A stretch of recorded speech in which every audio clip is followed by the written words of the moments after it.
By 1972, Marc Bolan was the biggest pop star in Britain, the man who'd invented glam rock. But behind that glamour, fame was turning him into a monster. I saw the bad side of Marc and his change. Of course, he was pampered in lots of directions. Unfortunately, Marc lost his path at that time.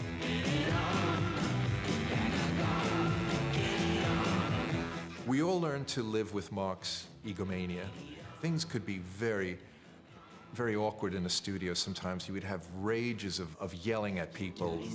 The problem with Marc is he believed in the ego. He was very, very talented, but there was flaws there. And he needed people around him to say yes. If you said no, it was goodbye. But there was one person he couldn't push around. One person who was indispensable to the success of T.Rex, his wife, June. Well, Marc needed looking after.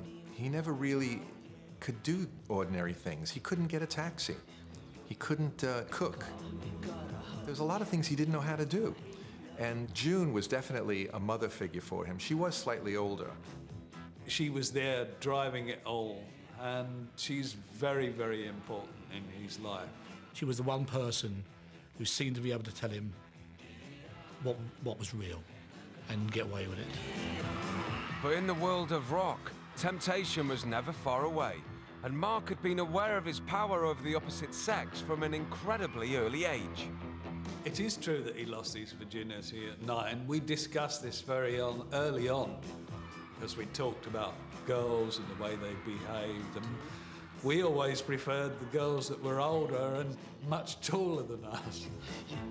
Marc's attraction to older women continued well into adulthood.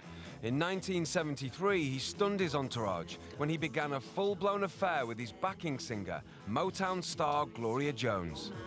Marc had had flings in the past, and I think everyone thought, as before, that Marc would get the ultimatum from June, and you'd go trotting back in Naughty Boy a few days later. This time it didn't happen.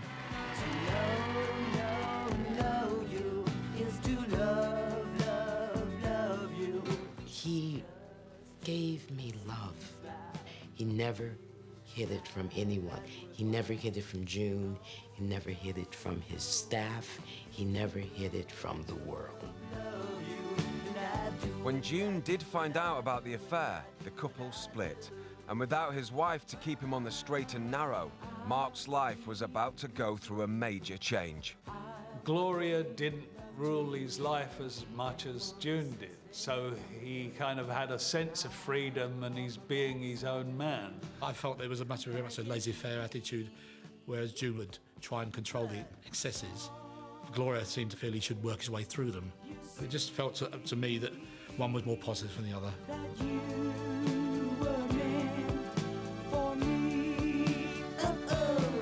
When I think about a lot of things that were said, it was to destroy our relationship, to destroy us. But we would just laugh and keep going.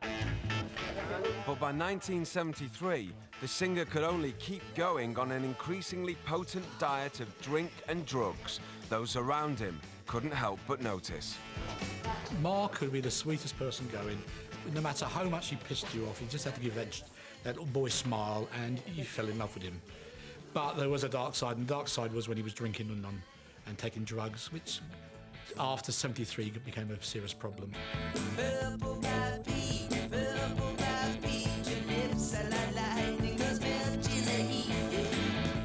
Marc liked champagne, he loved brandy, and he got to really like cocaine.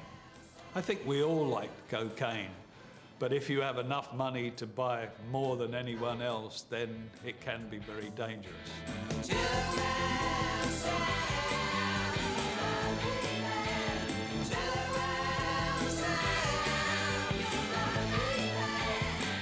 The cocaine was very much a fuel of the studio, where people would come in and toot him up, and then he would go on all night, and in the morning often the music recorded was rubbish. It was binned.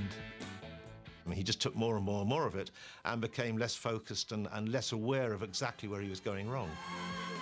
Soon, Marc's fans also noticed something was wrong. By 1974, the hits were drying up, and his army of teen followers were deserting him.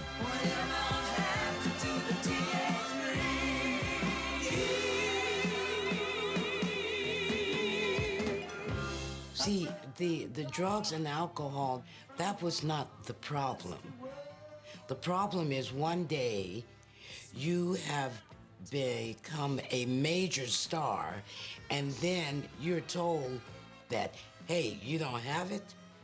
That was the problem. That was the destruction. As Marc's success shrunk, his waistline swelled. The father of glam rock was now referred to by one critic as a glittering chipolata. There was a time when he did put on a little bit of weight, and that glam look just did not work at all. And he would be so annoyed at that. The funny thing about success, though, is they never tell you what's going to happen when you get there. You know, and the hardest thing about being successful is remaining successful. The sudden loss of adulation left Bolan feeling increasingly isolated. He often talked about being lonely and feeling left out because his life had changed to such a degree that he couldn't just hang around as a normal bloke. And soon he was taking out his frustrations on those closest to him. Marc was violent towards women. I was witness to the aftermath of a situation with Gloria, where in Chicago, where he gave her a black eye, and she had to get out, and she stayed in my room for the night. Who are these people to even know anything? Were they in our home? Were they in our bed? Who, you know? There just comes a time that you have privacy. By 1975, Bolan's singles were barely scraping into the top 40. It looked like his dream was finally over. He was devastated, but he was forgiving. And that's when he became his own man. And that's when he was blessed that his son was born, because he had hope again.